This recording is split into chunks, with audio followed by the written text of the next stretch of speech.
Continuamos en Perfil. Estamos conversando con el secretario general de Acción Democrática en la seccional portuguesa, Luque Segura, y decíamos al principio que académicamente llegó a alcanzar su titularidad como técnico en el área agropecuaria, trabajó en esa área, lideró gran parte de las luchas que en favor de este sector ADE durante muchos años emprendió en la entidad. No obstante, tenemos una realidad agrícola en el país, una situación que cada quien le da el calificativo que considere. Nosotros, en aras de solidaridad con quienes se dedican a esta actividad, podemos decir que la situación en Portuguesa en materia agrícola es comatosa, por no decir en etapa terminal, pero sí nos atrevemos a decir que está en pronóstico reservado. Hay una contradicción en todo lo que acontece en materia económica para el sector agrícola. Supuestamente tenemos una liberalidad del mercado, pero no hay seguridad jurídica para quienes se dedican a esta actividad. No solamente en el tema de tenencia de tierra, sino en todas las actividades que acontecen en ese mundo complejo de la agricultura. Muchos creen que agricultura es sembrar simplemente. Si usted no está el año completo en ese sitio, si usted no convive en la finca, si usted no tiene un litro de gasolina diario para ir a la finca y regresar, y si llega a lo mejor tiene que venirse a buscar un repuesto, y cuando llega entonces el repuesto no lo consigue porque tenemos el problema de la importación, que usted decía que no hay bloqueo, pero resulta que no hay repuestos en los que venden ese tipo de implementos. Y cuando va a comprar empanadas, donde acostumbrada a comer empanadas, ya la señora no produce empanadas porque no tiene cómo hacerlas. En los sitios donde se acostumbraba, comían los agricultores, comían los obreros, comían la gente que estaba vinculada con el sector. En sí es todo un circuito. Y a pesar de la crisis, la agricultura sería y es la mejor alternativa que tenemos en Portuguesa para no morirnos de hambre. ¿Qué piensa Acción Democrática con la agricultura del futuro? No aquella en la que Pérez le condonó la deuda a los agricultores en el año 75, en la que viene de ahora en adelante. Y no en la de Felipe Gómez Álvarez en el famoso milagro agrícola. Ahorita tiene que, no un milagro, Joel, no un milagro. Tiene que suceder un milagrón demasiado grande y un trabajo que hay que hacer demasiado grande para la recuperación de la agricultura en Venezuela. Yo lo decía y lo sigo y lo digo, y como decía un amigo, lo digo, lo sostengo y lo mantengo. Aquí tiene que ser un trabajo mancomunado y aquí hay que aplaudir a los pocos agricultores que todavía quedan, siguen luchando y siguen trabajando para producir la poca comida que se produce en este país.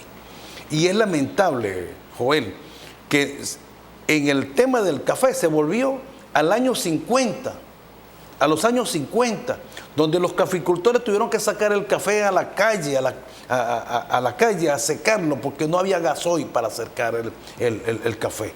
Entonces, ¿cuántos cafetaleros perdieron café? Porque no había cómo secarlo. Igualmente, Joel, ahorita en el tema del arroz, en el tema de, mira, los campos de Portuguesa en esta época que estamos, en enero, eso era florido de los campos amarillitos, sembrados de girasol, blanquito el capullo de la ajonjolí. Hoy en día tú pasas por Turén, Santa Rosalía, vas para el Gateado, llegas al Toro, sales a Guásimo Mallita y te regresas por esa vía y regresas de nuevo a Payara, a Carigua, y allí esos campos desolados porque no hay gasoil en este país. Un país petrolero, un país que puede producir todo, acabaron con este país, quedó en la ruina y esos pobres agricultores hoy en día con los cauchos, no hay caucho, no pueden reparar un motor de un tractor porque está demasiado caro, cuesta, no bolívares, Joel, no bolívares, porque perdimos hasta eso, lo perdimos. Ahora nosotros dependemos ahora de los verdecitos, de los famosos dólares. Entonces, ¿qué agricultor puede tener hoy en día dólares para producir si los dólares no los tenemos pero nosotros? ¿Cuál es el proyecto que entonces nosotros hoy en día Acción Democrática, en AD, viene una renovación del movimiento agrario del partido, el relanzamiento del movimiento agrario. Nosotros no podemos seguir enclaustrados en que en Portuguesa viene un compañero, y puedo decirlo ahorita con nombre y apellido, nosotros, el compañero se va a encargar de la Secretaría Agraria porque vamos a hacer un relanzamiento del movimiento agrario. Al compañero Chino Montoya, de un compañero productor de Ospino, sabe cómo producir y está trabajando el compañero, sabe cómo vamos a hacer relanzamiento de la agricultura en el municipio y en el estado. Porque no podemos seguir, Joel, pensando de que el gobierno no lo es todo tampoco. Tenemos que presionar al gobierno, tenemos que decirle al gobierno, epa, ya está bueno ya. Nosotros no, aquí desde cuándo no se trae una máquina para un campesino. Aquí los campesinos, ¿te acuerdas de aquellos famosos tractores que habían que traía el Fondo de Crédito Agropecuario, que traía el Banco de Desarrollo, el Banco Agrícola y Pecuario, el Instituto de Crédito Agrícola y Pecuario? Ya eso no volvió más. Hermano, aquí ya no hay un tractor ni una rastra más para un campesino. ¿Por qué no? Aquí no se produjo más un tractor, aquí no se fabricó más una rastra. Tanaposa, que lo hacía en Portuguesa, ya no hace una rastra en Portuguesa. Entonces, nosotros tenemos que hacer ese relanzamiento de lo que tiene que ser la agricultura en Venezuela. Pero en prácticas no tan viejas. Hay un plan agrícola. En el año 2009 se alcanzaron unas cifras pico en producción en el país que no se alcanzaron ni siquiera en los 40 años de la Constitución del 61, en la época de la República Civil. Una de las cosas que caracterizó 2009, siendo Chávez presidente, financiamiento agrícola. El financiamiento agrícola. Si no hay financiamiento agrícola, los agricultores, los productores de maíz, los productores de café, no están en capacidad con pulmón propio de garantizarse su permanencia en el campo. Entonces corremos el riesgo de una migración de esa gente, de una venta y abandono del campo, que eso sí sería grave, y si quizás situación de hambruna para alguna gente que vive en esos sectores. Bueno, eso solo como no hay financiamiento agrícola para los campesinos, esos son los que vienen ahora a engrosar esos cordones de miserias en la ciudad, porque abandonaron la tierra. Entonces viene Pedro Pérez, que a lo mejor sí está enchufadito en el gobierno y tiene la posibilidad de comprarle la finca a esos lotecitos de tierra a los campesinos, entonces ellos se vienen a engrosar esos cordones de miseria en la ciudad. Ahora, ese aspecto que aunque parezca mentira, Lucas, está haciendo en este momento, y si uno se pone a sumar la cantidad de productores agropecuarios pequeños, 72%, 75% de los parceleros en el Estado, que se pueden quedar ahí varados. Claro, porque hermano. Una agricultura con impulso propio, solamente las corporaciones económicas son las que lo pueden hacer. Claro, ahora aquí hay empresas, hermano, que a veces obligan. Y tú hablabas algo y lo decías con mucha claridad. Esa seguridad jurídica no existe, hermano, ya no existe. Eso se acabó, porque el INTI ya no lo hace. El INTI ya no lo hace. Entonces, a veces hay un productor que lo llama, no hay gasoil. Entonces le dice, bueno, hermano, aquí está el financiamiento, pero tú me tienes que garantizar que tú me vas a arrimar 3.000 kilos de arroz por hectárea. El hombre tiene 10 hectáreas, son 30.000 kilos, y si produce 25, la seguridad jurídica le dice que perdió la tierra.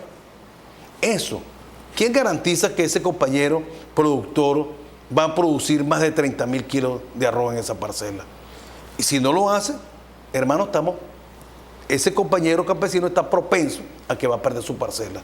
Bueno, entonces no tenemos que trabajar en eso. Actualmente hay unas conversaciones que se están desarrollando en Caracas con el Ministerio de Comercio. La semana pasada hubo una reunión con el viceministro, esta semana con la ministra, y se está en expectativa en el manejo, por ejemplo, de algunos temas como política de precio, para el caso de caña de azúcar, para el caso de la producción de azúcar en el país. Pero en el caso concreto del Consejo Legislativo del Estado Portuguesa, ¿qué piensa plantearle al gobernador en esta materia? Nosotros le tocamos el tema de la seguridad agrícola al gobernador, por ejemplo, que le pusiera a la lupa ese tema. No puede ser que usted interponga una denuncia de una posibilidad de una invasión, que usted no tenga cómo protegerse frente a una amenaza de la seguridad que usted merece en el lugar, porque es que los policías y los guardias no tienen ni siquiera moto para ir a la finca. Mira, es que no tienen ni siquiera, mira, si tú vas por una carretera en el sistema de riego más agua, El sistema de riego más agua tiene 8, 10, 15 carreteras. Hermano, y tú andas propenso a que te roben, porque allí no hay garantía de que los mismos compañeros campesinos se cuiden. Entonces, y hay dueños de fincas que no van a la parcela. No van a la finca, hermano, porque les da temor ir a la finca porque los paran y los roban, hermano. Entonces, no hay esa seguridad. Nosotros sí, hace 3 semanas yo conversé con el gobernador, le planteé lo del sistema de riego más agua, porque a mí me preocupa mucho ese sistema de riego. Y me preocupa. ¿Y él nació ahí? Sí, exactamente. Y él se crió en un tablón de cañazo. Claro, y él se crió en un caserío que llaman Centro de Tocuyano. Ahí, muy cerquita del Central Azucarero La Magua. Y yo le planteaba eso a él, lo conversaba con él, muy someramente porque fue muy rápido lo que le dije. Y tengo entendido que 2 o 3 días después, él mismo se apersonó al sistema de riego. Entonces, eso me dice a mí de que sí, el gobernador puede estar preocupado por lo que pueda pasar en los campos de Portuguesa. Además sabiendo de dónde viene el gobernador, me imagino, y yo sí le solicité el día del 6 de enero, le solicité una reunión formal a él para hacerle algunos planteamientos de interés, sobre todo en el campo, hermano, porque es que allí es donde yo veo, y me preocupa mucho, y yo creo que deberíamos preocuparnos mucho, porque es que la producción agrícola y ganadera en Venezuela y en Portuguesa ha decaído demasiado, mucho, y yo lo veo con mucha preocupación. Estamos a la expectativa de lo que Acción Democrática en materia agrícola defina como proyecto, como tesis política, en el entendido que tienen mucho background que aportar en esta materia, pero queríamos dejar para el final de nuestro espacio el tema de la oposición, la MUD, el G4, el G6, los alacranes, hay elecciones internas o no en Acción Democrática, hay posibilidad de entendimiento entre todos esos factores que se criaron en la misma casa, se formaron iguales, y entonces eso de unos adecos por un lado y otros adecos por otro, ¿qué piensan hacer con eso? Bueno, hasta ahora sobre ese particular no hemos hablado mucho sobre ese tema. Hay unos temas que los vamos a tocar en el próximo CEN, sobre todo eso. Pero de que nosotros vayamos a la próxima, esa convención o ese CDN que está convocando el señor Gutiérrez, no vamos a participar, allí no vamos a participar. Lo que sí nosotros estamos seguros, Joel, y creemos, y yo sí creo una gran coalición de partidos. Es una gran coalición de partidos en el Estado Portuguesa y en Venezuela, y se demostró en Barinas. Mira esa coalición que hubo en Barinas, y el compañero Sergio Garrido, secretario general de AD, resultó electo gobernador con más de 48,000 votos. Yo sí creo que nosotros en Portuguesa podemos lograr esa gran coalición. Y tenemos que, sin mezquindad, hermano, y yo lo voy a hacerlo y lo digo y lo anuncio de una vez en tu programa. Yo salgo la próxima semana a reunirme con los factores políticos. Porque no puede ser, hermano, que nosotros sigamos aislándonos nosotros mismos. Aquí el enemigo no es la gente ni de PJ, de Voluntad, Nuevo Tiempo, de COPEI. Aquí el enemigo, hermano, se llama Nicolás Maduro y el PSV. Esos son los enemigos de nosotros. Entonces nosotros tenemos que ir en contra de ellos. No podemos estar hablando sandeces de la gente de Encuentro Ciudadano, de Avanzada Progresista, del cambio. Nosotros no podemos seguir, si ese es el factor que nosotros tenemos que buscar, el entendimiento entre nosotros para que logremos una gran coalición en Portuguesa y en Venezuela para que salgamos de este régimen. Muchas gracias, Lucas Segura, legislador y secretario general de Acción Democrática en la seccional portuguesa. Le deseamos mucho éxito en el cumplimiento de sus actividades. Igualmente les deseamos a ustedes que tengan muchísima suerte y estaremos con ustedes el próximo fin de semana en otra emisión de nuestro espacio En Perfil. Éxito y suerte para todos.